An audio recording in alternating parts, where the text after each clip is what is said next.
जी ध्यान दो जरा, हमने चैप्टर 2 कर लिया कंप्लीट सप्लाई का। सप्लाई में हमारा डील हुआ कौन कौन सा section, section number 7 and section number 8, ये दो सेक्शन हमने कवर किया सप्लाई के चैप्टर के अंदर। नेक्स्ट हमारा चैप्टर आता है किसका, चार्ज का, जिसके अंदर बात करेंगे सेक्शन नंबर 9 की और सेक्शन नंबर 10 की।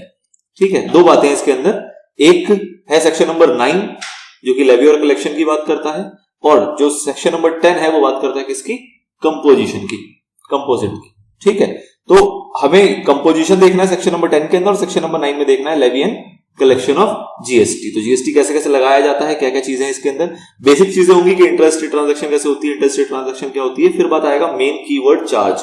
तो चार्ज को बेसिकली दो पार्ट में डिवाइड किया गया है, एक होता है हमारा क्या, फॉरवर्ड चार्ज, कुछ हमने बेसिक की बात की थी इसकी, और एक होता है क्या, रिवर्स चार्ज। फॉरवर्ड चार्ज क्या होता है कि इन जनरल हमें पता है कि भैया टैक्स कौन कलेक्ट करेगा और कौन जमा करेगा, सप्लायर। कौन करेगा, सप्लायर। मैं सप्लायर हूं तो मैं अगर कोई सामान बेच रहा हूं तो मेरी जिम्मेदारी है कि मैं आपसे टैक्स कलेक्ट करूं और गवर्नमेंट को पे करूं, जो भी रिटर्न फाइल वगैरह करनी है, रजिस्ट्रेशन कराना है, वो सारी जिम्मेदारी किसके ऊपर होती है, सप्लायर के ऊपर होती है। कहां पे, फॉरवर्ड चार्ज के अंदर। बट यही सारी जिम्मेदारी जो होती है वो शिफ्ट हो जाती है किसके पास, रिसिपिएंट के पास। कब, जब हम रिवर्स चार्ज की बात करते हो। तो रिवर्स चार्ज के ऊपर आपकी दो सबसेक्शन है, सेक्शन नंबर 9 के अंदर दो सबसेक्शन है, सबसेक्शन नंबर 3 और सबसेक्शन नंबर 4। ये कुछ फिर वो है जो हमें सेक्शंस याद करने पड़ेंगे कि सेक्शन नंबर 9 के अंदर दो सबसेक्शन है, सबसेक्शन नंबर 3 और सबसेक्शन नंबर 4। 3 किसकी बात करता है, 3 बात करता है कि भैया कुछ एक नोटिफाइड उन्होंने एरिया बता दिया, नोटिफाइड सप्लाई बता दी, जिसके ऊपर क्या लगेगा आपका, रिवर्स चार्ज। नोटिफाइड सप्लाईज बता दी जिसके ऊपर क्या लगेगा आपका, रिवर्स चार्ज, चाहे वो सप्लाई ऑफ गुड्स हो चाहे वो सप्लाई ऑफ सर्विसेज हो। और जो सबसेक्शन नंबर 4 है उसके अंदर क्या बता दिया उन्होंने बताया कि भैया अगर कोई रजिस्टर्ड पर्सन कुछ एक नोटिफाइड या स्पेसिफाइड कैटेगरी के सप्लाई लेगा किससे, अनरजिस्टर्ड पर्सन से, तो उस केस में भी क्या लगेगा, रिवर्स चार्ज। ठीक है, तो समझ पा रहे हो जरा क्या कह रहे हैं। एक तो उन्होंने कहा कि भैया ये लिस्ट दे दी, इस लिस्ट के अंदर अगर ऐसी सिचुएशन होगी जो उन्होंने वहां पे बताई कि अगर ऐसी सिचुएशन होगी कि सप्लायर ऐसा है, रिसिपिएंट ऐसा है, तो उस केस में रिवर्स चार्ज लगेगा। दूसरा उन्होंने कहा कि भैया अगर अनरजिस्टर्ड से परचेज कर रहे हो, मतलब किसी ऐसे व्यक्ति से हम सामान ले रहे हैं जो कि अनरजिस्टर्ड है, और कोई स्पेसिफाइड पर्सन बता दिया कि ये वाला व्यक्ति अगर अनरजिस्टर्ड से लेगा तो उस केस में क्या हो जाएगा, रिवर्स चार्ज लगेगा। तो ये सबसेक्शन नंबर 4 के अंदर है। सबसेक्शन नंबर 3 के अंदर अनरजिस्टर्ड की बात नहीं है, उसके अंदर क्या बात है कि भैया रजिस्टर्ड रजिस्टर्ड वो अलग चीज है। उन्होंने केसेस दे दिए, इतने सारे केसेस कि इसके अंदर रिवर्स चार्ज लगेगा, ये वाली सप्लाई होगी तो रिवर्स चार्ज लगेगा, ये वाले गुड्स होंगे तो रिवर्स चार्ज लगेगा। ये सबसेक्शन नंबर 3 में बताया। और सबसेक्शन नंबर 4 में क्या बताया, अनरजिस्टर्ड की बातें। तो इन दो के अंदर हमारा मेन टाइम कंज्यूम होगा, जिसके अंदर हम इसकी गहराई में जाएंगे, क्योंकि रिवर्स चार्ज ही मेन एरिया है चार्ज के अंदर। फॉरवर्ड चार्ज तो सिंपल है कि सभी केस में फॉरवर्ड चार्ज लगता है, लेकिन कहां कहां रिवर्स चार्ज लगता है वो समझना है, और वो केसेस को आपको स्टडी करना इंपॉर्टेंट पार्ट है। क्लियर है। अब ये शुरू करने से पहले ऑब्वियस बात है कुछ बेसिक हमारे डेफिनेशंस होंगे, कुछ इसकी बेसिक्स आएगी, तब जाके हम शुरू करेंगे सेक्शन नंबर 9 को।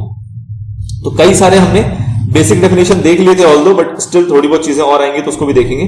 आपको पता है कि लेवी और कलेक्शन टैक्स जो है वो कहां से आया, जो ये पावर है कहां से मिली है, हमारे कॉन्स्टिट्यूशन से मिली है। और जीएसटी के अंदर हमें कॉन्स्टिट्यूशन के अंदर अमेंडमेंट करना पड़ा था। कौन सा अमेंडमेंट एक्ट था वो, 101 अमेंडमेंट एक्ट। तो उसकी बात हमने पीछे कर ली है।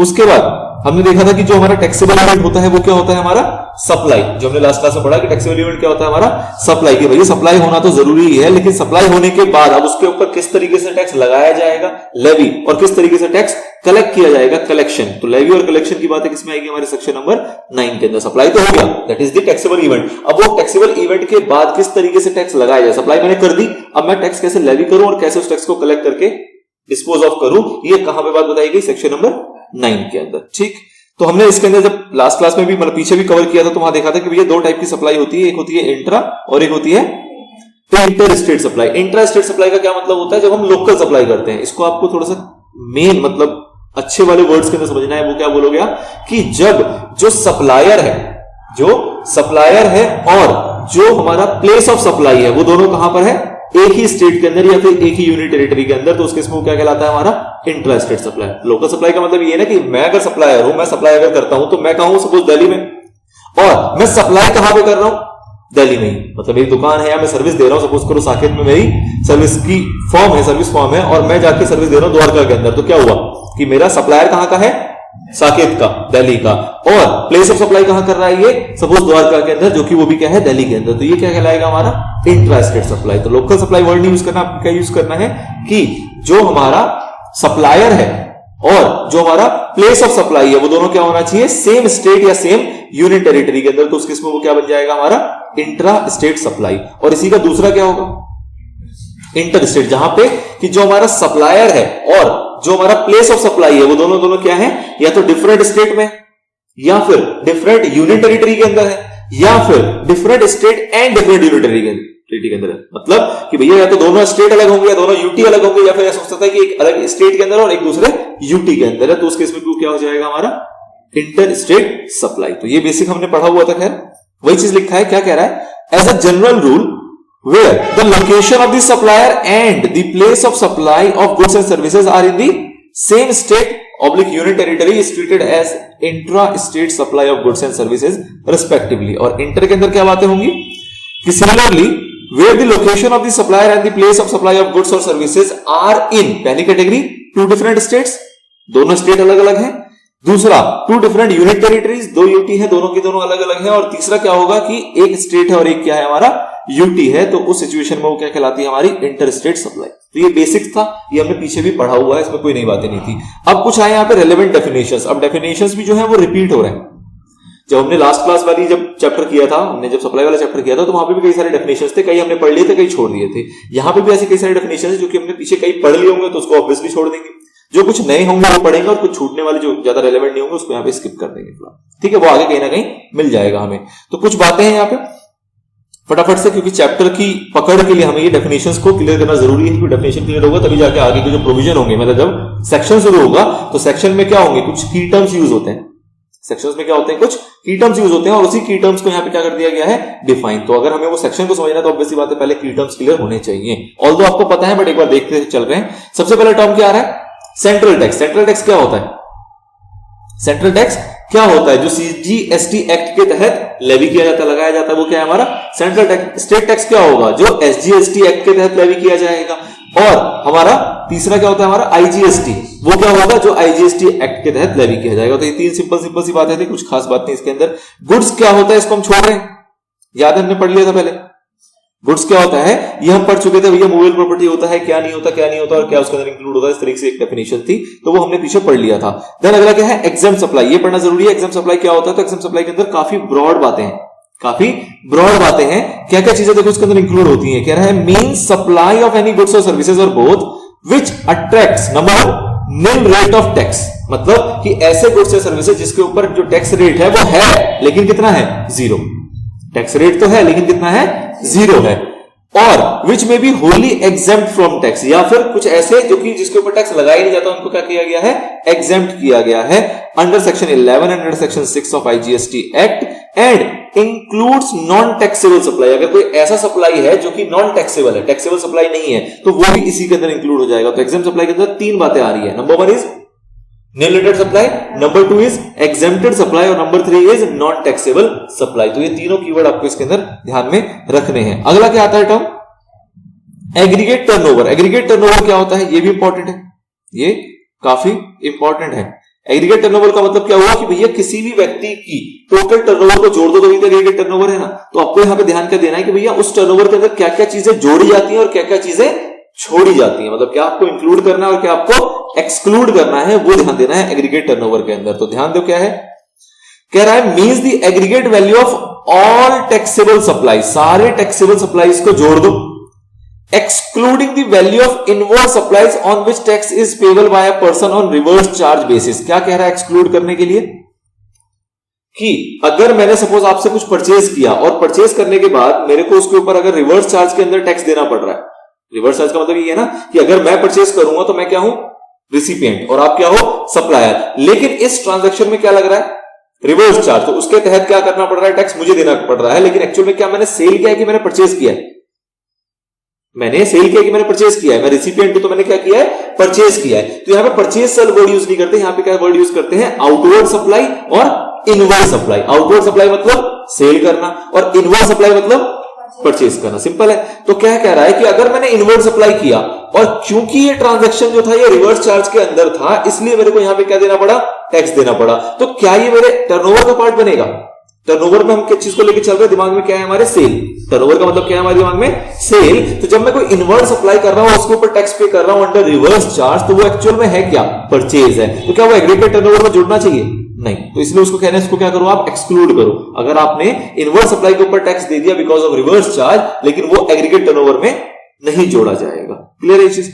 आगे एग्जेम्प्ट सप्लाईज, ये क्या है, ये इंक्लूड है, ये ब्रैकेट खत्म हो गया आपका। मतलब एग्जेम्प्ट सप्लाईज जो होती है वो एग्रीगेट टर्नओवर में जोड़ती है। एग्जेम्प्ट सप्लाई का मतलब क्या हुआ कि सपोज मैंने 2 लाख रुपए का सेल किया, लेकिन वो एक्चुअल में उसके ऊपर टैक्स नहीं था, वो एग्जेम्प्ट था। लेकिन क्या मेरी सेल 2 लाख रुपए की हुई कि नहीं हुई, 2 लाख की मेरी सेल तो हुई है ना, बोला था उस पर टैक्स मुझे नहीं देना पड़ा क्योंकि वो क्या था, एग्जेम्प्ट था। लेकिन मेरी एग्रीगेट टर्नओवर में वो काउंट किया जाएगा। एक्सपोर्ट ऑफ गुड्स और सर्विसेज और बोथ, एक्सपोर्ट अगर हम कर रहे हैं तो वो भी आपका इंक्लूड होता है। एक्सपोर्ट मतलब क्या, कि हमने एक कंट्री से दूसरे कंट्री, अपनी कंट्री से किसी भी अदर कंट्री में अगर माल बेचा है या सर्विसेज दी है तो वो एक्सपोर्ट इंक्लूड होता है। Inter state supplies of persons having the same permanent account number to be computed on all India basis. और तीसरी चीज क्या आ गई आपकी, इंटर स्टेट सप्लाई। तो देखो यहां पे क्या क्या चीजें जुड़ी है, 4 बातें बताई। पहला क्या, ऑल टैक्सेबल सप्लाई जुड़ेगा, और क्या जुड़ेगा, एग्जाम सप्लाई जुड़ेगा, और क्या जुड़ेगा, एक्सपोर्ट जुड़ेगा, और क्या जुड़ेगा, इंटर स्टेट सप्लाई जुड़ेगा। किसका, of persons having the same PAN, permanent account number मतलब सेम पेन है ऑल ओवर इंडिया बेसिस। तो ऑब्वियसली बात है पेन नंबर आपका एक ही होता है, और पेन नंबर एक का इसको ऐसे समझो कि सपोज करो दिल्ली के अंदर मैंने एक जीएसटी रजिस्ट्रेशन ले रखा है, ठीक है। तो इस जीएसटी नंबर जो होगा मेरा यहां पे, इसमें मेरा पेन नंबर होगा। मैंने बताया था ना जीएसटी नंबर के अंदर बीच में आपका 10 डिजिट का पेन नंबर होता है। और अगर मैंने सपोज करो एक रजिस्ट्रेशन ले रखा है मुंबई के अंदर, तो इसके अंदर मेरा जो जीएसटी नंबर होगा, क्या इस जीएसटी नंबर के अंदर मेरा पेन नंबर होगा, होगा। अब ये कह रहे हैं कि सपोज करो मैंने दिल्ली के अंदर सेल किया है 20 लाख रुपए का, और मुंबई के अंदर सेल किया है मैंने 50 लाख रुपए का, तो मेरा एग्रीगेट टर्नओवर क्या होगा, एग्रीगेट टर्नओवर क्या होगा यहां पे, 70 लाख। मतलब कि पेन के बेसिस पे आपको जोड़नी है चीजों को। जितनी भी ये 4 चीजें जोड़ोगे, टैक्सेबल सप्लाई, एग्जेम्प्ट, एक्सपोर्ट और इंटर स्टेट सप्लाई, ये सारी चीजें किस बेसिस पे जुड़ेगी, on the basis of PAN, जो कि ऑल ओवर इंडिया बेसिस पे आपका क्या होता है, एक ही होता है। जीएसटी नंबर के बेसिस पे जोड़ोगे तो जीएसटी नंबर तो अलग अलग हो जाएंगे, लेकिन आपको क्या देखना है, परमानेंट अकाउंट नंबर के बेसिस पे आपको उसको क्लब करके चलना है। बट एक्सक्लूड्स, क्या चीजें इसमें नहीं जुड़ेंगी, central tax, state tax, UT tax और आईजीएसटी एंड सेस। इसका मतलब क्या हुआ कि जब आप सेल करते हो तो सपोज करो अगर आपने 100 रुपए का सामान बेचा, तो 100 रुपए क्या है आपकी, इस 100 रुपए को क्या बोलते हैं, इसको बोलते हैं हम ट्रांजैक्शन वैल्यू, ठीक है। इसके ऊपर आप सपोज करो टैक्स लगाते हो 18%, तो ये क्या हो गया आपका जीएसटी। और टोटल वैल्यू क्या हो गई आपकी, टोटल वैल्यू हो गई आपकी 118। इसको हम क्या बोलते हैं, इसको बोलते हैं हम इनवॉइस वैल्यू। इसको क्या बोलते हैं हम, इनवॉइस वैल्यू। अब ये कहा जा रहा है कि सपोज करो किसी ने ऐसे सेल करी होगी, तो जब हम एग्रीगेट टर्नओवर को लेंगे तो हम ये 118 जोड़ेंगे या 100 जोड़ेंगे। आप बताओ, जब हम एग्रीगेट टर्नओवर किसी का निकाल रहे हैं, कैलकुलेट अगर कर रहे हैं, तो हम 100 को जोड़ के निकालेंगे या 118 को जोड़ के निकालेंगे, हम 100 को जोड़ के निकालेंगे, क्योंकि जो 18 है वो क्या है, टैक्स का पार्ट है जो कि हमने कलेक्ट किया और गवर्नमेंट को दे दिया, वो हमारी सेल का पार्ट नहीं माना जाएगा, हमारे टर्नओवर के अंदर काउंट नहीं होगा। तो उसी को कहा जा रहा है एक्सक्लूड करने के लिए, कि आपको एक्सक्लूड क्या करना है। अगर आपने सीजीएसटी कलेक्ट किया है तो वो भी छोड़ दो, एसजीएसटी कलेक्ट किया उसे छोड़ दो, आईजीएसटी कलेक्ट किया उसे छोड़ दो, अगर कोई सेस लिया है तो उसे भी छोड़ दो। मतलब टैक्स का कोई भी पोर्शन होगा उसको आपको एक्सक्लूड करना है। दैट मींस आप कह सकते हो कि आपको क्या जोड़ना है, ट्रांजैक्शन वैल्यू ना कि इनवॉइस वैल्यू। क्या जोड़ना है, ट्रांजैक्शन वैल्यू ना कि इनवॉइस वैल्यू। हमें ट्रांजैक्शन वैल्यू को जोड़ के एग्रीगेट टर्नओवर निकालना होता है। तो ये स्टार मार्क डेफिनेशन है, कई जगह आगे भी आएंगी और बहुत इंपॉर्टेंट इसका महत्व है आपके एग्जाम में, ठीक है। तो क्या जोड़ा क्या छोड़ा वो सारी चीज आपको यहां पे पता होनी चाहिए। क्लियर है, आगे बताओ। अगला आया टर्म क्या, बिजनेस। ये हमने क्या पढ़ लिया था, क्या हमने ये पढ़ लिया था, बिजनेस ये हमने पढ़ लिया था। अगर याद हो तो यही ऐसा ही टेबल था, लेकिन वो थोड़ा सा रंगीन था, कलर में था, बट हमने ये पढ़ लिया हुआ है। अगला क्या, कंसिडरेशन हमने पढ़ लिया था पीछे, ये भी हमने पढ़ लिया था। इसके अंदर कैश और काइंड दोनों की बातें हो रही हैं, बट ऑब्वियसली बात है लैंग्वेज है लॉ की।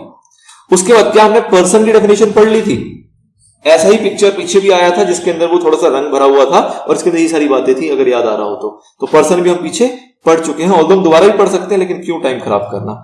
क्या रिसिपिएंट हमने पढ़ा था, शायद पढ़ लिया था, लेकिन मैं इसको फिर भी एक बार रिपीट कराऊंगा। रिसिपिएंट क्या होता है, क्योंकि यहां पे रिसिपिएंट और सप्लायर का ज्यादा महत्व है इस चैप्टर के अंदर। सारा खेल ही किसके ऊपर चलेगा, हमारा सप्लायर और रिसिपिएंट की ही ऊपर, ठीक है। तो रिसिपिएंट क्या होता है, तो रिसिपिएंट का मतलब क्या हुआ कि जो गुड्स या सर्विसेज को ले रहा है, जो गुड्स और सर्विसेज को ले रहा है वो रिसिपिएंट है, और सप्लायर कौन होता है, जो दे रहा होता है। ये बिल्कुल क्या होगी, नॉर्मल मीनिंग, ये क्या हो गई, नॉर्मल मीनिंग। बट कई बार ऐसा भी हो सकता है कि जो गुड्स और सर्विसेज को नहीं ले रहा है वो भी रिसिपिएंट हो, तो उस चीज को अपने को यहां देखना है कि कितने कैसे कैसे वैरायटी के लोग हमारे रिसिपिएंट में इंक्लूड होते हैं। तो क्या कह रहा है, recipient of supply of goods and और सर्विसेज मींस, पहला point, where a consideration is payable for the supply of goods और सर्विसेज और both the person who is liable to pay that consideration.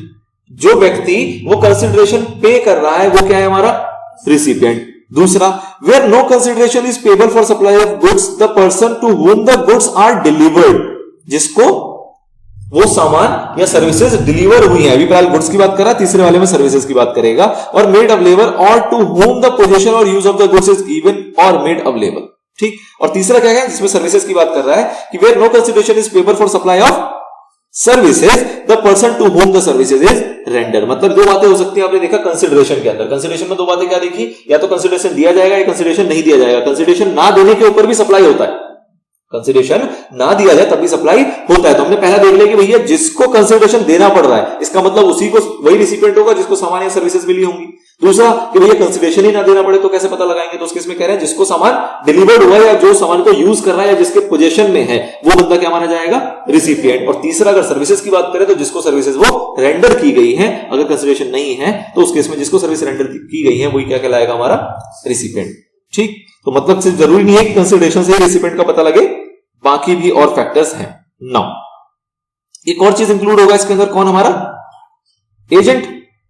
तो देखो क्या कह रहा है, and any reference to a person to whom a supply is made shall be construed as a reference to the recipient of the supply and shall include an agent acting as such on behalf of the recipient in relation to the goods और services और both supply, ठीक। तो मुद्दा वही है कि जो principal के बिहाफ पे एक्ट कर रहा होता है एज अ एजेंट, तो वो भी हमारा क्या माना जाएगा यहाँ पे, रिसिपिएंट। अगर प्रिंसिपल है रिसिपिएंट, प्रिंसिपल हमारा रिसिपिएंट नहीं है, उसके बिहाफ पे एजेंट है, तो वो एजेंट भी रिसिपिएंट का ही पार्ट होगा, उसके अंदर वो इंक्लूड किया जाएगा।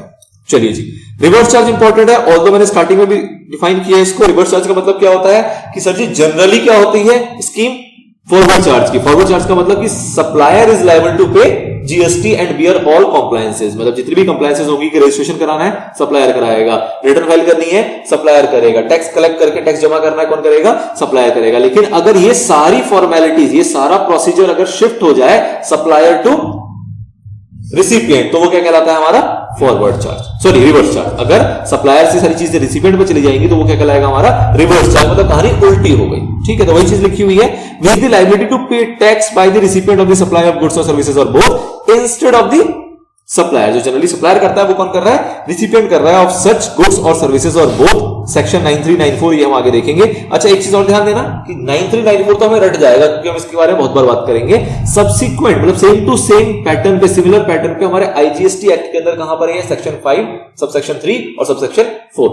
मतलब कि जो सेक्शन 9 लेवी और कलेक्शन का है किस एक्ट में, सीजीएसटी एक्ट में, वही सेक्शन 5 है किसमें, आईजीएसटी एक्ट में। और जैसे सेक्शन 9 का सबसेक्शन नंबर 3 और सबसेक्शन नंबर 4 है जो की बात करता है किसकी, रिवर्स चार्ज की, वैसे ही वहां पे सेक्शन नंबर 5 का सबसेक्शन नंबर 3 और सबसेक्शन नंबर 4 बात करता है किसका, रिवर्स चार्ज का। तो सेक्शन सेम ही यूज होगा, कंटेंट दोनों का सेम है, तो इसलिए हमें बार बार तो पढ़ना नहीं है, बट सेक्शन अगर याद रखोगे दोनों को इस तरीके से तो वो अच्छा है। नाउ सर्विसेज क्या है, सर्विसेज की डेफिनेशन हमने पढ़ ली थी कि गुड्स जो नहीं होता वो सर्विसेज होता है, और फिर कई सारी चीजें इंक्लूड इसके अंदर होती थी, वो पढ़ चुके हैं। सप्लायर क्या होता है ये भी उससे हम पढ़ चुके हैं, लेकिन स्टिल एक बार और देखेंगे। कह रहा है in relation to any goods और सर्विसेज और both shall mean the person supplying the said goods और सर्विसेज और बोथ, जो सप्लाई कर रहा है वो सप्लायर है, and include an agent acting as such on behalf of the supplier goods और सर्विसेज और बोथ सप्लाइड। तो या तो वो खुद हो या फिर उसके बिहाफ पे अगर कोई एजेंट है तो वो भी हमारा क्या माना जाएगा, सप्लायर। नाउ टैक्सेबल सप्लाई क्या होता है सर, तो भैया वो सारी सप्लाई जिसके ऊपर टैक्स लगता है वो टैक्सेबल सप्लाई है। ये हमने टर्म पीछे देखा था, सिंपल टर्म है कि भैया वो सारी सप्लाई जो आपने की और अगर वो लेविएबल टू टैक्स है, लेविएबल टू टैक्स है तो वो क्या कहलाएगा, हमारा टैक्सेबल सप्लाई। और लेविएबल टैक्स नहीं होगा तो क्या कहलाएगा, हमारा नॉन टैक्सेबल सप्लाई, जो कि अगला टर्म है, ठीक। नाउ टैक्सेबल पर्सन कौन होते हैं, तो ये भी हमने पीछे पढ़ा था, क्या पढ़ा था कि भैया टैक्सेबल पर्सन वो होता है जिसको कि रजिस्टर होना चाहिए, या फिर मतलब या तो जो रजिस्टर्ड है या फिर रजिस्टर्ड उसको होना चाहिए। एक बार हमने ये भी देखा था कि भैया हो सकता है कि कोई उस थ्रेशोल्ड को पार कर रहा है लेकिन वो रजिस्ट्रेशन नहीं करवा रहा, तो वो क्या व्यक्ति का माना जाएगा, वो भी हमारा टैक्सेबल पर्सन माना जाएगा। दो सेक्शन है इसके लिए रेलेवेंट, सेक्शन नंबर 22 और सेक्शन नंबर 24। आगे पढ़ेंगे रजिस्ट्रेशन वाले चैप्टर में इसको डीप में, लेकिन फिलहाल आपको ये दोनों सेक्शन भी ध्यान में रखने की, सेक्शन नंबर 22 और सेक्शन नंबर 24। ठीक है, सेक्शन नंबर 22 जो है वो किसकी बात करता है कि वो व्यक्ति जिसको कि रजिस्ट्रेशन करवाना चाहिए, और सेक्शन नंबर 24 बात करता है वो व्यक्ति जिसको कि मैंडेटरी है, कंपलसरी है रजिस्ट्रेशन करवाना चाहिए। फिलहाल बेसिक ध्यान रखो अभी, बाकी हम आगे इसके बारे पर पढ़ेंगे। ये नोट वही है, ये नोट क्या है, ये नोट वही है जो हमने पीछे पढ़ा था। नोट क्या था हमारा कि अगर किसी व्यक्ति, कोई व्यक्ति ऐसा है जो कि लायबल है रजिस्ट्रेशन के लिए लेकिन वो रजिस्ट्रेशन नहीं करा था, तो भी क्या माना जाएगा, वो रजिस्टर्ड पर्सन। और एक व्यक्ति ऐसा जो कि लायबल नहीं था लेकिन उसने वॉलंटरी रजिस्ट्रेशन ले लिया, तो वॉलंटरी रजिस्ट्रेशन अगर वो ले लिया तो उस केस में वो भी क्या कहलाएगा, हमारा टैक्सेबल पर्सन। ऑल्दो उसने लिमिट्स वगैरह क्रॉस नहीं की थी लेकिन उसने खुद से ले लिया, तो भी वो हमारे टैक्सेबल पर्सन की डेफिनेशन में आ जाएगा। क्लियर? तो ये कुछ थी, कुछ नई बातें, कुछ रिपीटेड बातें, लेकिन जो भी था ये हमारा खत्म हो गया। नाउ नेक्स्ट पॉइंट आता है extent and commencement of GST law. तो आपको पता है कि जीएसटी जो है वो कहां कहां तक है, मतलब किन किन कोने में, इंडिया के किस किस कोने पे जीएसटी हमारा लगता है। तो हमें पता है कि जीएसटी जो है वो हर जगह लगता है, होल ऑफ इंडिया है, ऐसा नहीं है कि जेएनके वगैरह को हमने एक्सक्लूड किया हुआ है, सभी के ऊपर लगता है। ठीक है, तो extends to the whole of India, section 1 of the CGST act. Now अब इंडिया का क्या मतलब है, तो इंडिया की डेफिनेशन आपने पीछे कभी पढ़ी है? नहीं, इंडिया की डेफिनेशन हम बहुत अच्छे से और बहुत डीप में पढ़ेंगे, कहां पे, कस्टम के अंदर। किसमें? कस्टम के अंदर। ऑल द बेसिक्स यहां पे दिया हुआ है, तो उसको एक बार देख लेते हैं कि क्या है मोटा मोटा। एक नीचे पिक्चराइज भी किया गया है। बेसिकली क्या हो गया, देखो आपको ये पता है कि इंडिया का नक्शा होता है, इंडिया का एक नक्शा है, जो इंडिया का नक्शा है वो तो इंडिया है ही, इसमें तो कोई नई बात नहीं होगी। लेकिन उसके अलावा भी कुछ दूर तक इंडिया जो माना जाता है, मतलब कि कुछ दूर तक की टेरिटरी ऐसी है, चाहे वो वाटर का हो, चाहे वो सीबेड का हो, चाहे वो एयर का हो, वो एरिया को भी हम क्या मानते हैं कि वो इंडिया का ही पार्ट है। ठीक है, जो आप कह लो कि जहां पे इंडिया का बॉर्डर आपका खत्म हुआ उसके बाद के भी कुछ एरिया जो होते हैं वो क्या माने जाते हैं, इंडिया में ही इंक्लूड किए जाते हैं। तो वो थोड़ा सा बस समझने वाली बात है। क्या कह रहा है देखो यहां पे कि India means what, territory of India is referred to in article 1 of the constitution, its territorial water, seabed and subsoil underlying such waters, continental shelf, exclusive economic zone or any other maritime zone as referred to in territorial waters, continental shelf, exclusive economic zone and other maritime zone act 1976। मतलब कि इन acts के अंदर जो define कर दिया गया कि ये वाली टेरिटरी, चाहे वो ईजेड की हो, चाहे वो कंटिनेंटल शेल्फ की हो, चाहे वो सीबेड की हो, चाहे टेरिटोरियल वाटर की हो, ये सारी चीजें जो होंगी वो कहां मानी जाएंगी, आपके इंडिया में ही मानी जाएंगी। The air space above it's territory and territorial water, मतलब क्या हुआ कि जिस टेरिटरी की बात कर रहे हैं, जैसे सपोज करो ये इंडिया है हमारा यहाँ पे, और इसके बाद हम कह रहे हैं कि भैया यहां तक का एरिया जो है, यहां तक का जो पानी है वो किसका माना जाएगा, आपका इंडिया का ही माना जाएगा। तो इसके ऊपर का जो एयर स्पेस होगा, हवा, इसके ऊपर जो आपका एयर स्पेस है, मतलब जो आपका आसमान है इसके ऊपर का, वो भी कहां इंक्लूड किया जाएगा, आपका इंडिया में ही इंक्लूड किया जाएगा। ठीक, अब ये क्या चीज है, तो इसको अच्छे से देखो पिक्चराइज किया गया आपके नेक्स्ट पेज पे कि ये आपको पहले दिया गया बेसलाइन, बेसलाइन मतलब ये आपका इंडिया का एक तरीके का बॉर्डर वाली पार्ट हो गई। इसके बाद क्या कहा जा रहा है कि 12 नॉटिकल माइल्स, एनएम क्या होता है हमारा, नॉटिकल माइल्स। ठीक है, तो 12 नॉटिकल माइल्स तक आपका क्या कहलाता है, टेरिटोरियल वाटर। 12 नॉटिकल माइल्स तक क्या कहलाता है, टेरिटोरियल वाटर। उसके बाद 24 नॉटिकल माइल्स तक क्या कहलाता है, आपका कॉन्टिग्यूअस जोन। उसके बाद 200 नॉटिकल माइल्स तक क्या कहलाता है, आपका एक्सक्लूसिव इकोनॉमिक जोन। तो यहां तक जो हो आप, वो इंडिया के अंदर ही माने जा रहे हो। ठीक है, और इसी के जो नीचे का एरिया है वो आपका क्या है, कंटिनेंटल शेल्फ, और इसके ऊपर का जो एयर स्पेस हो गया उसको भी कहा गया कि वो इंडिया ही माना जाएगा। तो कुल मिला के ये वाला पार्ट तक जो है आपका एरिया, चाहे वो जमीन का हो, चाहे वो पानी का हो, चाहे वो आसमान का हो, वो आपका इंडिया के अंदर ही इंक्लूड होता है। इतना डीप इसमें जाने की जरूरत नहीं है। इस एक्ट के अंदर पर्टिकुलरली इस सवाल को ज्यादा नहीं पूछा जाता, जनरली ज्यादा पूछा अगर जाता है तो कहां पूछा जाता है, हमारे कस्टम के अंदर। ठीक, इसलिए फिलहाल यहाँ पे जितना था, ऑल्दो कमी यहाँ पे दिया गया है, अदरवाइज इसके ऊपर चर्चा आपकी काफी लंबी होती है, होनी भी चाहिए, क्योंकि इसके अंदर काफी डीप बातें हैं, लेकिन फिलहाल जरूरत नहीं है। कस्टम इसको हम और डीप में देखेंगे। नाउ स्टेट जीएसटी लॉ क्या होता है, तो स्टेट जीएसटी में आपने देखा था कि स्टेट के अंदर क्या क्या इंक्लूड होता है। स्टेट के अंदर स्टेट तो आता ही है, और साथ में क्या आता है, यूटी विद लेजिस्लेचर। जो यूटी विद लेजिस्लेचर वाले हैं उसको भी हम जीएसटी के अंदर क्या कह के चलते हैं कि वो स्टेट ही है। तो state GST law of the respective state union UT with legislature, जैसे कि हमारे Delhi, Puducherry and J and K, extend to the whole of that state या यूनियन टेरिटरी। मतलब क्या हुआ कि स्टेट का जीएसटी लॉ जो होगा वो कहां तक है, स्टेट की जीएसटी लॉ जो होगी वो कहां तक एप्लीकेबल होगा। तो ऑब्वियस सी बात है, अगर दिल्ली का जीएसटी लॉ है तो वो कहां तक होगा, दिल्ली का। मुंबई का होगा तो कहां तक होगा, मुंबई तक। या फिर किसी यूटी का है विद लेजिस्लेचर तो वो कहां तक होगा, जहां तक उसका बॉर्डर है, मतलब जहां तक उसका दायरा है उस स्टेट का। ठीक है। आईजीएसटी की बात करो तो आईजीएसटी कहां तक होगा, तो भैया आईजीएसटी तो हो गया किसका, सेंट्रल का। आईजीएसटी किसका है, हमारा सेंट्रल लॉ है, तो ऑब्वियस सी बात है कहां तक होगा, पूरे इंडिया में, पूरे इंडिया में, जैसे कि आपका सीजीएसटी है। और यूटीजीएसटी जो होगा वो कहां तक होगा, तो यूटीजीएसटी यहां पे किसकी बात कर रहे हैं, जो विदाउट लेजिस्लेचर वाले हैं, जो आपके विदाउट लेजिस्लेचर वाले हैं। तो ऑब्वियस सी बात है जो इसके पर्टिकुलर यूटीज है विदाउट लेजिस्लेचर, उनका जो एरिया होगा वहां तक आपका ये लॉ एप्लीकेबल होगा। ठीक है। अब देखो यहां पे कुछ बोल्ड के अंदर कुछ बातें दी गई हैं, वो बेसिकली क्या है, बाइफरकेशन और मर्जर की बात है। बाइफरकेशन और मर्जर का मतलब क्या हुआ कि जो पहले आपका जेएनके था वो क्या था, स्टेट। जेएनके क्या था पहले आपका, स्टेट। अब इसको दो पार्ट में डिवाइड कर दिया गया, एक बनाया गया यूटी विद लेजिस्लेचर जिसको कहते हैं हम जेएनके, और दूसरा बना आपका क्या, यूटी ऑफ लद्दाख। ठीक है। तो यूटी ऑफ लद्दाख जो है वो किसका पार्ट होगा, यूटी का। ठीक है। और जेएनके विद लेजिस्लेचर जो होगा वो किसका पार्ट होगा, स्टेट्स का। ये डिफरेंस है, ये ध्यान में रखना है आपको। दूसरा जो मर्जर है वो किसका हुआ कि पहले आपकी यूटी थी दादर नागर हवेली और दूसरा दमन एंड दीव, ये दोनों को क्या कर दिया गया, मर्ज कर दिया गया। अब ये एक क्या है, ये एक यूटी कहलाते हैं आपके। तो ये जनरल ऐसी न्यूज वाली बात है, बट आपको यहां पे पता होना चाहिए, जैसे आप देख रहे हो यहां पे कि यूटी विदाउट लेजिस्लेचर के अंदर क्या क्या बातें आ रही है, Andaman and Nicobar, Lakshadweep, Dadar and Nagar Haveli and Daman Diu, ये एक नाम है, ये एक यूटी है। जो पहले अलग अलग हुआ करते थे दो यूटी, दोनों क्या हो गए थे, मर्ज हुए थे, जो आपका 2019 का इनका मर्जर है उसके अकॉर्डिंग। ठीक है। तो आपको उस एक्ट में नहीं जाना, बट आपको ये मोटा मोटा पता होना चाहिए कि जो स्टेट था जेएनके का वो दो पार्ट में डिवाइड हुआ। पहला क्या बना, जेएनके जो कि है यूटी विद लेजिस्लेचर, तो वो हमारे जीएसटी के लिए कहां का पार्ट है, स्टेट्स का पार्ट है। और दूसरा इसका पार्ट क्या बना, लद्दाख, जो कि क्या है हमारा यूटी विदाउट लेजिस्लेचर, तो वो कहां का पार्ट बन रहा है, हमारे यूटी का पार्ट बन रहा है। ठीक है। उसके बाद दो हमारे यूटी थे, उन दोनों को मर्ज कर दिया गया। पहले भी यूटी थे, अभी भी यूटी है, विदाउट लेजिस्लेचर की लिस्ट में वो आते हैं। तो ये आपको नाम भी याद रखने हैं, क्योंकि अगर आपसे एग्जाम में ये चीज पूछी जाएगी तो आपको ये पता होनी चाहिए कि कौन कौन सी आपकी यूटी की लिस्ट का पार्ट है और कौन कौन से आपके स्टेट का पार्ट है। तो स्टेट का आपसे लिस्ट तो नहीं पूछी जाएगी, लेकिन आपसे ये पूछा जा सकता है कि यूटी विद लेजिस्लेचर ऐसे कौन से हैं जो कि आपके स्टेट का पार्ट बनते हैं अंडर जीएसटी। तो आपको वो तीन नाम पता होने चाहिए। क्लियर। चलिए जी, नाउ अब जाके आपका शुरू होता है सेक्शन नंबर 9।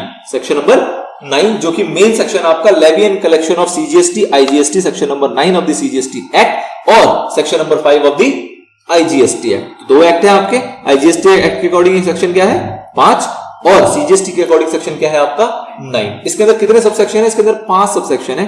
पहले पांचों को पढ़ेंगे आराम से, जो इसकी लैंग्वेज दे रखी है मोटा मोटा आपको यही समझ में आ जाएगा, लेकिन इसकी डीप बातें समझ में आएंगी जब हम इसकी क्या पढ़ेंगे, एनालिसिस। ठीक है। जब रिवर्स चार्ज की और डूबोगे उसके अंदर, बट मोटा मोटा आपको समझ में आ जाएगा। देखो सबसेक्शन नंबर 1 क्या कह रहा है, क्या रहा है, subject to the provision of subsection number 2, मतलब कि सबसेक्शन नंबर 2 को मद्देनजर रखते हुए there shall be levied a tax called the Central Goods and Service Tax on all intra-state supplies of goods or services or both, except on supply of alcoholic liquor for human consumption on the value determined under section number 15 and at such rates not exceeding 20%, not exceeding 20% as may be notified by the government on the recommendation of the council and collected in such manner as may be prescribed and shall be paid by the taxable person। कितनी बातें बोल गया, काफी सारी बातें इसके अंदर बोल गया।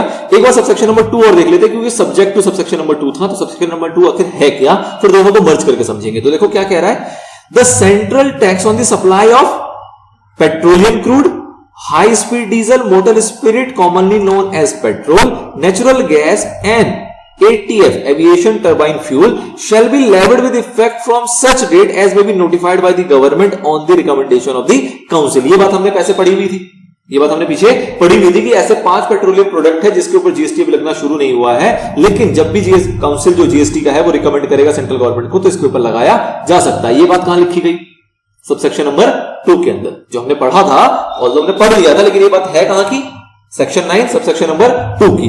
अब देखो दोबारा से सबसेक्शन नंबर 1 क्या कह रहा है, कह रहा है भैया 2 वाले को छोड़ दो, 2 वाले जो 5 प्रोडक्ट हैं उसको अगर हम छोड़ दें तो क्या कहा जा रहा है कि भैया लेवी किया जाएगा क्या, टैक्स, जिसका नाम क्या होगा आपका central goods and service tax, मतलब सीजीएसटी।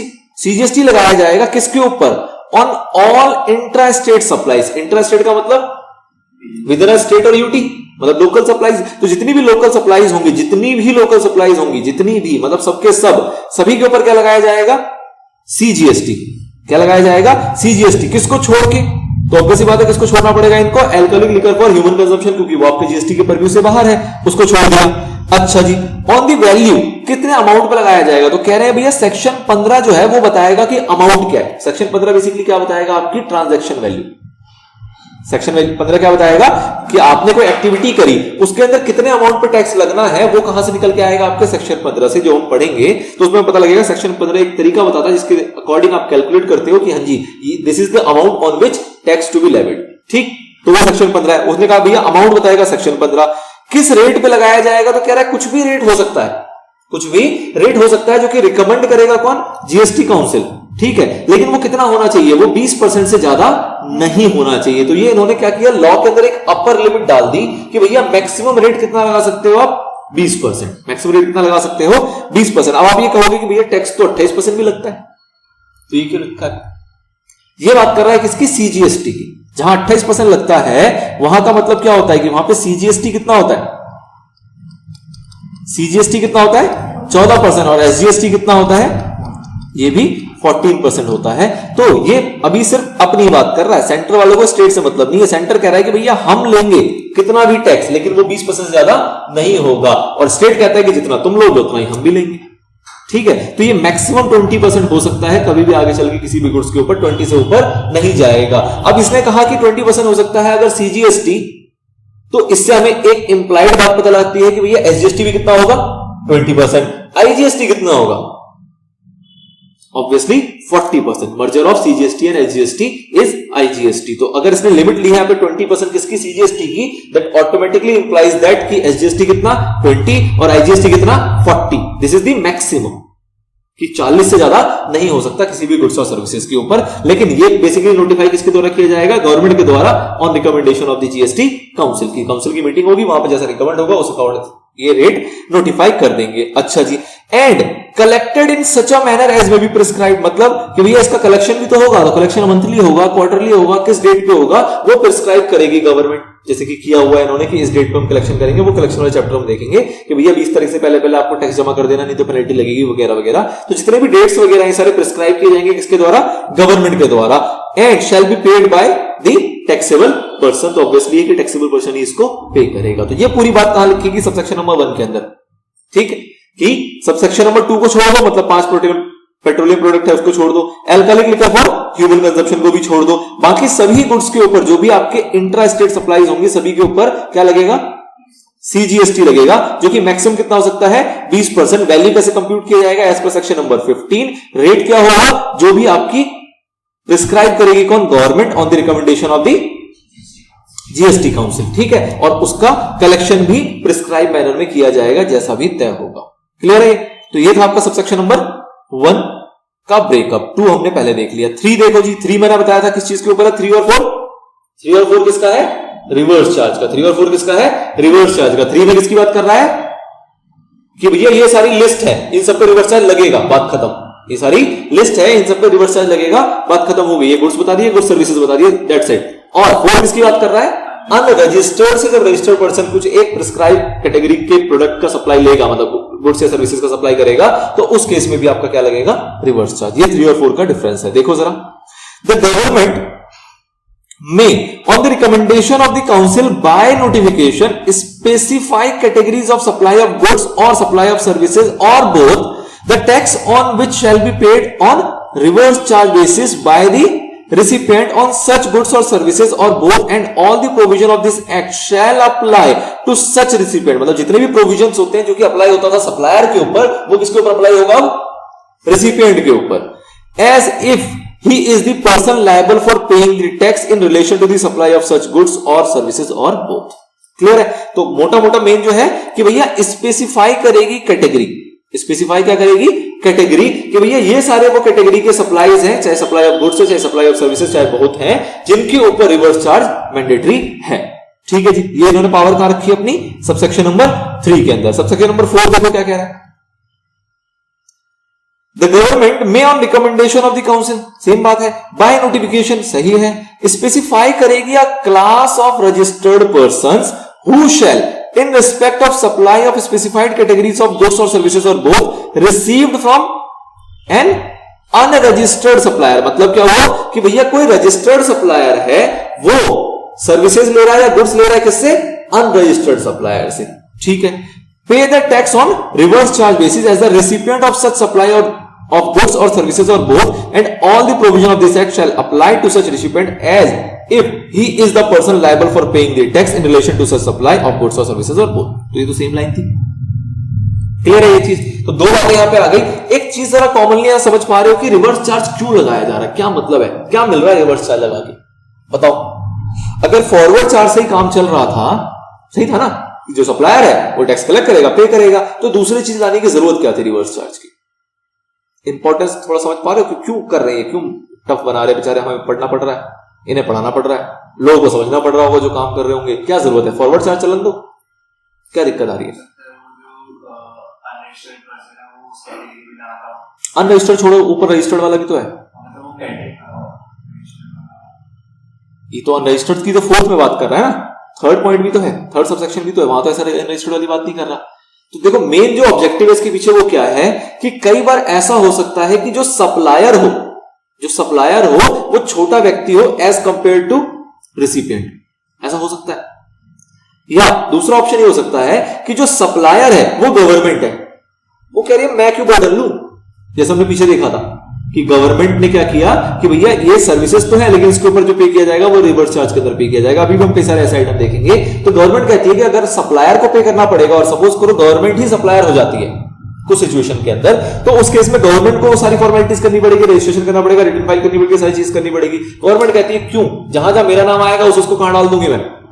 रिवर्स चार्ज में, कि भैया रिसिपिएंट जाने, मेरे को मतलब नहीं, हम तो सर्विसेज दे रहे हैं, रिसिपिएंट ही टैक्स भरेगा, टैक्स भी नहीं छोड़ना और अपने ऊपर बर्डन भी लेना। तो गवर्नमेंट ने कहा कि जहां जहां मेरी कैटेगरी होगी ना, इन जनरल जहां पे गवर्नमेंट ही सर्विसेज दे रही है, मान लो कि गवर्नमेंट आपको ट्रेन की सर्विसेज देती है, तो उसके अंदर जीएसटी में गवर्नमेंट नहीं कहती कि हम रिवर्स चार्ज के अंदर करेंगे, क्योंकि गवर्नमेंट ट्रेन की सर्विसेज दे रही है। अब रिसिपिएंट कौन है? बिल्कुल इंडिविजुअल बायर है, बिल्कुल एक इंडिविजुअल पर्सन है, तो ऑब्वियस बात है वो इंडिविजुअल को ट्रेस करना मुश्किल है। तो वहां पे गवर्नमेंट ने कहा कोई दिक्कत नहीं, हम खुद ही रिटर्न फाइल कर लेंगे, हम जमा कर देंगे। लेकिन कुछ एक एरिया ऐसा है जहां पे गवर्नमेंट सर्विसेज देती है कुछ एक बड़े कॉर्पोरेट्स वगैरह को, जो कि आइडेंटिफाइड है, तो वहां टैक्स चुरा के कोई नहीं जा सकता। वो कहते हैं क्यों अपने ऊपर बर्डन लेना, उसके ऊपर डाल दो, रिवर्स चार्ज के अंदर वो जमा करेगा, पहला। दूसरा कि भैया जहां पे एक छोटा मोटा इंसान है, छोटा मोटा इंसान का एग्जांपल लो, जैसे हम लिस्ट देखेंगे तो वहां पे पता लगेगा कि एडवोकेट जो होते हैं उनकी सर्विसेज रिवर्स चार्ज के अंदर आती है। मतलब अगर मैं एडवोकेट हूं, मैं अगर आपको सर्विस देता हूं तो उस केस में टैक्स मैं नहीं जमा करूंगा, आप जमा करोगे अंडर रिवर्स चार्ज। सर्विसेज मैं दे रहा हूं, सप्लायर मैं हूं, लेकिन रिवर्स चार्ज लगता है एडवोकेट की सर्विसेज के ऊपर। तो जनरली इसके पीछे कॉन्सेप्ट क्या है कि एडवोकेट जो होते हैं वो जनरली सर्विसेज जो देते हैं मोटी अमाउंट की, वो किसको जाती है? कॉर्पोरेट्स वगैरह को जाती है, ठीक है। अब कॉर्पोरेट्स को जा रही है तो एक एडवोकेट को परेशान करने से, बेचारा वो लीगल कामकाज में बिजी है, उसको परेशान करने से बेटर है कि वो सारी जिम्मेदारी किसके ऊपर डाल दो? कंपनी के ऊपर, कि भैया कंपनी ही टैक्स पे करेगी, क्योंकि कंपनी क्या है? Recipient of services. दूसरा एग्जांपल होता है इसका डायरेक्टर का। जो डायरेक्टर होते हैं वो भी क्या कर रहे हैं? सर्विसेज दे रहे हैं कंपनी को। एक कंपनी के अंदर डायरेक्टर है, तो डायरेक्टर क्या कर रहा है? सर्विसेज दे रहा है किसको? कंपनी को। अब डायरेक्टर जो है वो छोटा प्राणी एज कंपेयर टू कंपनी, तो डायरेक्टर के ऊपर ये रिस्पॉन्सिबिलिटी रखें कि भैया तुम सप्लायर हो तो तुम ही जीएसटी रजिस्ट्रेशन कराओगे, तुम ही टैक्स फाइल करोगे, तुम ही रिटर्न फाइल करोगे, टैक्स जमा करोगे, तो ज्यादा प्रोसीजर क्या हो जाएगा? टफ हो जाएगा, डायरेक्टर बेचारा परेशान हो जाएगा। तो उसको भी कहां डाल दिया? रिवर्स चार्ज के अंदर, कि भैया ऐसी सिचुएशन होगी तो उस केस में क्या होगा? कंपनी लायबल होगी जीएसटी जमा करने के लिए अंडर रिवर्स चार्ज। तो मोटा मोटा कंटेक्स्ट अगर ऐसा समझोगे कि ये ऐसा है कि जहां पे जो रिसिपिएंट है वो बड़ा प्लेयर है, रिसिपिएंट जो है वो क्या है? बड़ा प्लेयर है एज कंपेयर टू सप्लायर। तो हम कह रहे हैं सप्लायर छोटा प्राणी, छोड़ो उसको, माफ करो, रिसिपिएंट से ले लेते हैं। रिसिपिएंट तामझाम कर ही रहा है, तो रिसिपिएंट बहुत बड़ा काम कर रहा है, उसने और रजिस्ट्रेशन कराई रखी होगी, सारी कंप्लायंसेस कर ही रहा होगा, एक दो लोगों के बंदे का टैक्स अगर वही जमा कर देगा तो क्या फर्क पड़ जाएगा? कंपनी है तो कंपनी बहुत सारे काम तो कर ही रही है, अपने प्रोडक्ट सेल कर ही रही है, रजिस्ट्रेशन उनका होगा ही, बाकी रिटर्न फाइलिंग वो कर ही रही होगी। तो बेचारे एक को परेशान करने से अच्छा है कि इसकी जो बर्डन है वो किसके ऊपर डाल दो? रिसिपिएंट के ऊपर डाल दो। वो अपने यहाँ उसने सारे स्टाफ बिठाई रखे, सारा काम कर ही रहे हैं, वो एक काम और कर लेंगे, क्या फर्क पड़ जाएगा? लेकिन ये एक बेचारा उस काम के लिए परेशान हो जाएगा, ठीक है। तो इस कंटेक्स्ट में इसको समझना है कि जो हमारा सप्लायर है वो एज कंपेयर टू रिसिपिएंट क्या है? छोटा, ठीक है। तब ऐसा किया गया। और दूसरा कि जहां पे गवर्नमेंट के ऊपर जिम्मेदारी आ रही थी, गवर्नमेंट कह रही थी कि मैं ये काम तो करती नहीं हूं, मैं सप्लाई करना जो मेरा काम है, मैं टैक्सेबल गुड्स या सर्विसेज नहीं देती, जो गवर्नमेंट है वो टैक्सेबल गुड्स एंड सर्विसेज नहीं बेचती है, लेकिन इस चक्कर में वो सप्लायर बन रही है और उसको टैक्स पे करना पड़ेगा, तो वो कहती है कि हम इस बर्डन को कहां डाल देते हैं, रेसिपिएंट के ऊपर, उसको डाल देते हैं कहां पे, रिवर्स चार्ज के अंदर। ये तो हो गया रजिस्टर्ड की कहानी में। अनरजिस्टर्ड है तो पता ही लग रहा है, अनरजिस्टर्ड है तो वो पता ही लग रहा है कि भैया एक रजिस्टर्ड पर्सन है, एक अनरजिस्टर्ड पर्सन है, तो छोटा कौन हुआ, अनरजिस्टर्ड। अब अनरजिस्टर्ड को बोलेंगे तू रजिस्ट्रेशन करा, फिर तू जीएसटी फाइल कर, फिर सारी चीजें कर, उससे बेटर है कि रजिस्टर्ड के ऊपर डाल दो कि भैया तुम रजिस्टर्ड हो ना, तुम्हें शौक चढ़ रहा है अनरजिस्टर्ड के साथ काम करने का। इसका मतलब ये हुआ ना कि एक रजिस्टर्ड है जो कि सर्विसेज या लेना चाह रहा है या गुड्स लेना चाह रहा है किससे, अनरजिस्टर्ड से, तो अनरजिस्टर्ड को क्यों टफ करना, इससे अच्छा रजिस्टर्ड को पकड़ लेते कि भैया तुम्हें शौक चढ़ रहा है, तुम अनरजिस्टर्ड से सामान लेना चाह रहे हो तो तुम्हें उसका टैक्स भी पे कर दो। ठीक, तो अनरजिस्टर्ड को सिंपल समझ में आ रहा है कि भैया अनरजिस्टर्ड छोटा प्राणी है, एज कंपेयर टू उसको ट्रेस करना मुश्किल है, रजिस्टर्ड वाले को पकड़ देते हैं, उसके ऊपर बटन डाल देते हैं। लेकिन दूसरे वाले के अंदर ऐसा है कि उसके अंदर छोटे लोगों को बड़े लोगों से कंपेयर किया गया, और दूसरा गवर्नमेंट ने अपने वाली ऐसी सर्विसेज या ऐसे गुड्स को वहां पे डाला हुआ है। क्लियर है, ये ऐसे थोड़ा सा बैकग्राउंड था, अदरवाइज मोटा मोटा आपको सेक्शन नंबर 4 क्लियर रखना है और सेक्शन नंबर 5 क्लियर रखना है।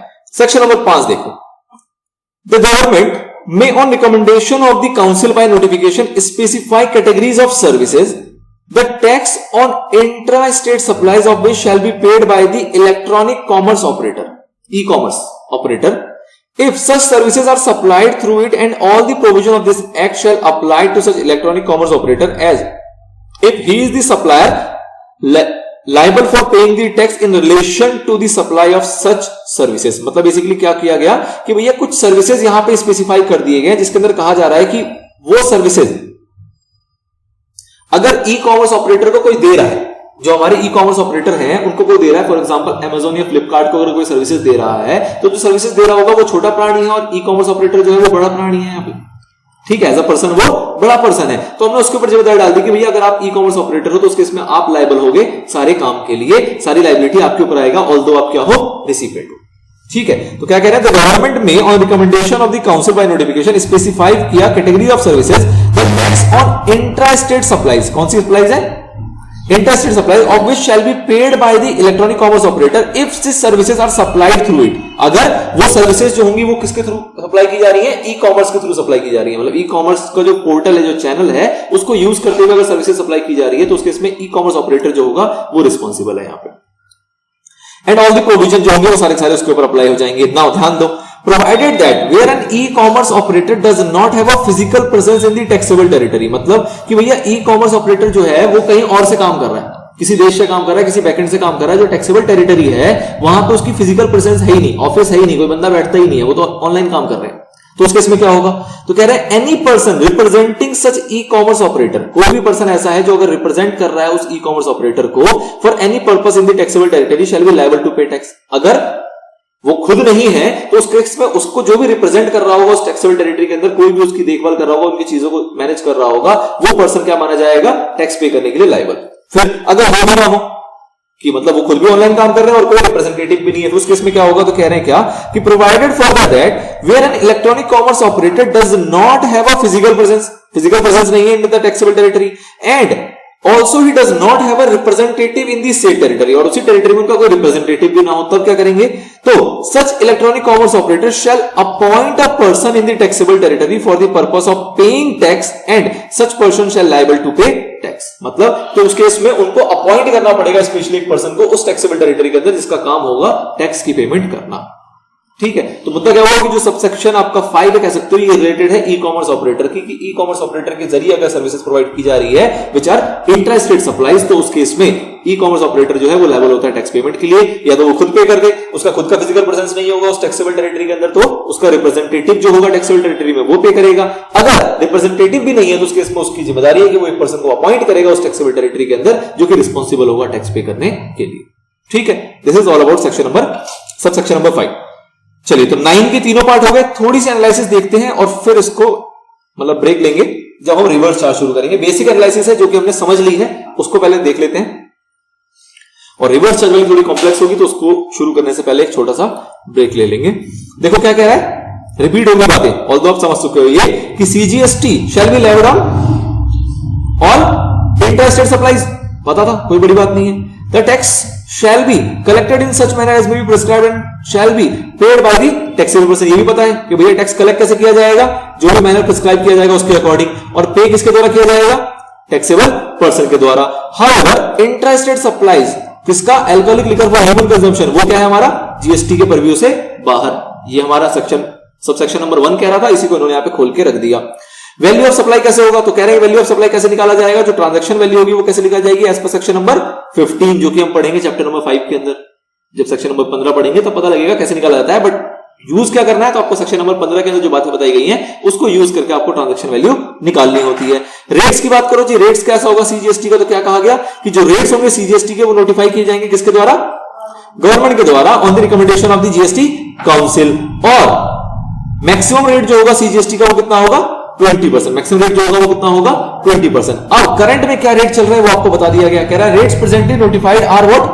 0% है, 0.125% है, 1.5% है, 2.5% है, 6% है, 9% है और 14% है। ये किसके हैं? ये सीजीएसटी के रेट हैं। और सेम टू सेम किसके होंगे? एसजीएसटी के। और अगर आईजीएसटी की बात करें तो मल्टीप्लाई बाय 2। अगर आईजीएसटी की बात करें तो मल्टीप्लाई बाय 2। तो ये सारे वो रेट्स हैं जो कि प्रेजेंटली आपके एग्जिस्ट करते हैं, जो कि नोटिफाई कर रखे हैं किसने? गवर्नमेंट ने, on the recommendation of the GST council. Now on interstate supplies of goods and और services, integrated goods and service tax IGST जो होता है वो लेवी किया जाता है किसके ऊपर? ट्रांजैक्शन वैल्यू के ऊपर। अगर हम इंटरस्टेट की बात करें तो उसमें क्या लगाया जाता है? आईजीएसटी लगाया जाता है। ऑब्वियसली किस अमाउंट पर लगाया जाएगा? ट्रांजैक्शन वैल्यू, जो कि कैसे कैलकुलेट की जाएगी? As per section number 15। Since alcoholic liquor for human consumption is outside the purview of GST law, IGST is not leviable on the same। obvious सी बात है कि अल्कोहलिक लिकर के ऊपर तो ना सीजीएसटी लगेगा ना ही आईजीएसटी लगेगा। आईजीएसटी क्या होता है? तो IGST the sum total of CGST and SGST या फिर यूटीजीएसटी। तो उस अकॉर्डिंग आपको पता लगेगा कि मैक्सिमम रेट क्या बन गया इसका? 40%। ये हम डिस्कस कर चुके थे। However, CGST IGST on supply of following items has not yet been levied. It shall be levied with the effect from such date as may be notified by the government on the recommendation of the council। किसकी बात कर रहा है? उन 5 petroleum product की जो कहां define किया गया? सबसेक्शन नंबर 2 में, सबसेक्शन नंबर 2 के अंदर। तो ये 5 वही चीजें हैं: petroleum crude, high speed diesel, motor spirit जिसको हम पेट्रोल के नाम से जानते हैं, नेचुरल गैस और एटीएफ। चलिए सर आगे देखो। Tax payable on supply of goods और सर्विसेज और बोथ अंडर रिवर्स चार्ज। मतलब कि सबसेक्शन नंबर 1 समझ गए, उसके पार्ट्स को तोड़ तोड़ के हमने समझ लिया। सबसेक्शन नंबर 2 समझ लिया। अब 3, 4 जब समझने जाएंगे तो हमें क्या समझना पड़ेगा? रिवर्स चार्ज को। तो क्या कह रहा है कि CGST IGST shell be paid by the recipient of goods और सर्विसेज और both on reverse charge basis in the following cases. कब कब ऐसा होता है? कब कब ऐसा होगा कि हमें रिवर्स चार्ज को अपनाना पड़ेगा? तो 2 केस बताए गए। पहला कौन सा है? सप्लाई ऑफ सच गुड्स और सर्विसेज और both as notified by the government on the recommendation of the GST council. किसकी बात कर रहा है? किसकी बात कर रहा है? सबसेक्शन 3 की। सबसेक्शन 3 की, जहां पे कुछ नोटिफाइड ऐसी गुड्स या सर्विसेज या फिर बोथ की सप्लाईज हैं जो कि कहां बताया गया? सबसेक्शन नंबर 3 के अंदर। और दूसरा किसकी बात कर रहा है? Supply of specified categories of goods और सर्विसेज और both by an unregistered supplier. किसको? To specified class of registered person as notified by the government on the recommendation of the GST council. किसकी बात कर रहा है? ये 9 सबसेक्शन 4 की। ठीक है सर आगे। All the provision of the CGST act या फिर IGST act shall apply to the recipient. सारे प्रोविजन जो होते हैं इस एक्ट के वो किसके ऊपर अप्लाई हो जाएंगे? रिसिपिएंट के ऊपर in the aforesaid cases if he is the person liable for paying the tax in relation to the supply of such goods और सर्विसेज और बोथ। ठीक, तो जितने भी हमारे सप्लायर के प्रोविजन है जो कि सीजीएसटी या फिर आईजीएसटी एक्ट के अंदर है वो सारे के सारे किसके ऊपर लगे जाएंगे? हमारे रिसिपिएंट के ऊपर, जो कि सप्लायर के ऊपर लगने चाहिए थे बट रिसिपिएंट पे लग जाएगा अंडर रिवर्स चार्ज, चाहे सबसेक्शन 3 हो चाहे सबसेक्शन नंबर 4। ठीक है, अब डिटेल में चर्चा होगी रिवर्स चार्ज की। थोड़ी सी लेंथी चर्चा है तो इस वाले पार्ट को हम यहाँ पे ब्रेक के रूप में तोड़ लेते हैं और फिर 2 मिनट के बाद स्टार्ट करते हैं रिवर्स चार्ज वाले को। यहां तक में कोई दिक्कत है तो पूछो, कोई डाउट, कोई समस्या?